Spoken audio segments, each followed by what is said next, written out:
Everybody in this space, including me, spends most of their time talking about them, the tactics, the red flags, the patterns, and you can learn every single one of those and still wake up feeling completely hollow, because understanding what was done to you was never the finish line. It's step one. The staircase is what comes after, actually rebuilding the person who got taken apart. And nobody talks about that part. So today I'm going to, starting what actually worked for me when I was the hollow one. For those of you, if it's your first time, I welcome you. For those of you, if you're back, as always, welcome back. My name is Joe. I'm a life, business, a relationship coach, as well as a narcissistic survivor myself, which means everything I'm about to tell you did not come from a fancy textbook. I lived every piece of it. So I'm going to be straight with you. This really was not an easy video for me to make.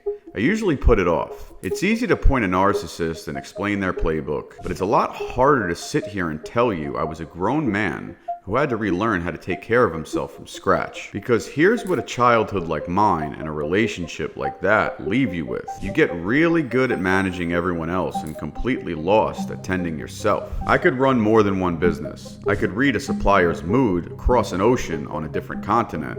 I could not, for the life of me though, answer the question, what do you actually need for yourself right now? I'd go completely blank. Nobody ever really asked me that my entire life, so I had to learn how to ask it myself. Years ago, a researcher named James Pennebaker ran a study where people wrote about a traumatic experience for 15 to 20 minutes a day, several days in a row. People who did the writing, compared to the people who wrote about something neutral, showed measurable improvements in their health afterwards, in their bodies, just from journaling the negative stuff. So this is what I learned. Naming what happened to you, in your own words, on paper, isn't a soft symbolic exercise. It's one of the only self-care tools that actually has been measured to change something physical in you. I didn't believe that.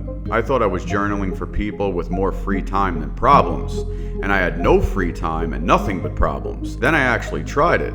One bitter page at a time, and something in my chest that had been clenched for years slowly starting to let go, because it was sort of a decompression. I found myself taking it out on paper rather than my significant other, those around me, and just constantly venting about things over and over and over again. I'm not really a soft guy, but it worked anyway. First, and I mean this literally, I had to rebuild my sleep schedule because I'd spent so many years braced for the next blow up that my body genuinely forgotten how to fully power down for the night. I bought a sunrise alarm clock like some kind of wellness influencer. I actually made fun of myself for it the entire first week that I had it, but it worked anyway. I slept through a night for the first time longer than I was really ready to admit. Second thing, and this was big, I picked one physical practice that I stopped negotiating with. For me, that's the gym at 5 a.m. No exceptions. Not to look a certain way, because 1 hour every day where my body gets to prove to itself that it can still choose something hard and follow through. After years of feeling powerless, that hour was me taking my power back, 60 minutes at a time. Third, I found new people that never met the version of me that used to apologize for everything, even if it wasn't your fault. New rooms, new relationships, people who only ever knew the version of me that was already rebuilding. The truth is, you can't heal surrounded by the people who are invested in the old you. And I don't want you to just hear that as soft advice, so I'm going to give you some data. There's actually a massive study done that pulled together data on hundreds of thousands of people, and it found that weak social connection raises your risk of early death at a level comparable to smoking cigarettes daily. Literally comparable to smoking. Isolation isn't just lonely, it's physically dangerous.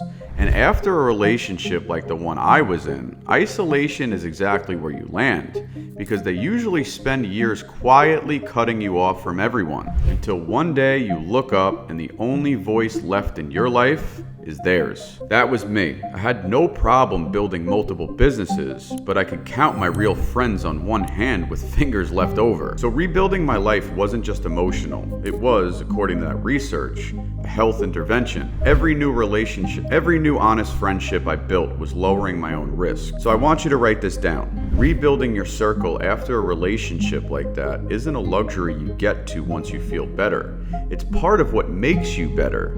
Do it on purpose and do it before you feel ready, because trust me, you're never gonna feel ready. Thing is though, none of this runs on a deadline. I wanted a date on a calendar where I'd officially be healed and I could just move on. But that date doesn't exist, and chasing it just made me feel like I was failing at recovery too. What actually exists instead is this.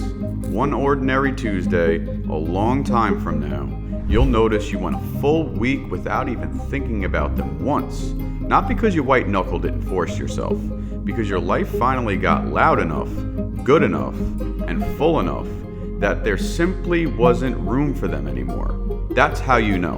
Not a breakthrough, an absence you didn't have to force. Listen, self-care after this kind of relationship isn't candles and bubble baths.